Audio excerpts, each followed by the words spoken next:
Rritja e çmimeve të produkteve ushqimore në tregjet ndërkombëtare dhe pasiguritë që vijnë nga tensionet gjeopolitike poshtojnë shqetësimin dhe ndikimin e tyre tek shtresat më të ndjeshme të shoqërisë, veçanërisht pensionistët. Në një takim me pensionistët të njësisë numër 2 në Tiranë, kryeministri Edi Rama pranoi se pensionet aktuale, edhe pas rritjes dhe indeksimeve të fundit, mbeten të pamjaftueshme për të përballuar plotësisht koston në rritjen e jetesës. Dhe nëse do shfaqet çmimet e ushqimeve dhe do të jetë diçka me cilën ne duhet përballemi, sigurisht që ne gjëja e parë që do mendojmë jeni ju, pensionistët, patjetër. Të tjerët vinë mbrapa. Ju jeni të parët dhe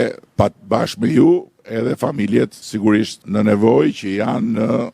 mbështetjen në mbrojtjen ekonomike të qeverisë, për të cilat jemi duke përgatitur dhe një skem të re të bazuar tek një kartë e shpenzimeve të familjare në bazë të shportës, në mënyrë që ato lek që ata marrin nga taksat e shqiptarëve të shkojnë për familjen, për fëmijët e tyre dhe asnjë lek të mos përfundojë në pijetore apo të mos shkojnë në bixhos. Një tjetër element i rëndësishëm i diskutimit ishte dhe reforma me skemën e pensioneve. Kryeministri bëri të ditur se po shqyrtohet krijimi një hapësire të re për kursime suplementare pensioni, ku qytetarët që dëshirojnë të kontribojnë më shumë për pensionin e tyre të ardhshëm do të mbështeten edhe nga shteti me kontribute shtesë. Ne ndërkohë kemi diskutuar edhe për të tjera ndryshime që do të bëjmë në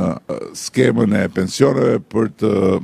filluar reformën e pensioneve, duke filluar të krijojmë edhe një hapësirë tjetër për të gjithë ata që do duan të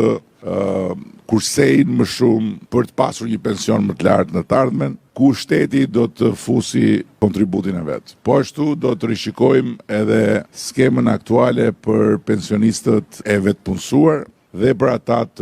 që vazhdojnë të punojnë, pasi ka dhe aty hapësirë për të bërë disa ajustime, të cilat përsëri shkojnë në favor të pensionistëve. Gjatë takimit, Rama preku dhe zhvillimet ekonomike të vendit dhe procesin e integrimit evropian, duke ritheksuar se Shqipëria nuk ka asnjë pengesë apo vonesë në rrugën drejt anëtarësimit në Bashkimin Evropian. Negociatat vazhdojnë sipas planit dhe në këtë fazë jemi në kushtet kur kemi hapur gjithë kapitujt e negociatave dhe tani jemi duke diskutuar me Komisionin Evropian, duke negociuar ato që quhen piketat e ndërmjetme, janë një sër piketash të ndërmjetme me të cilat bie dakord.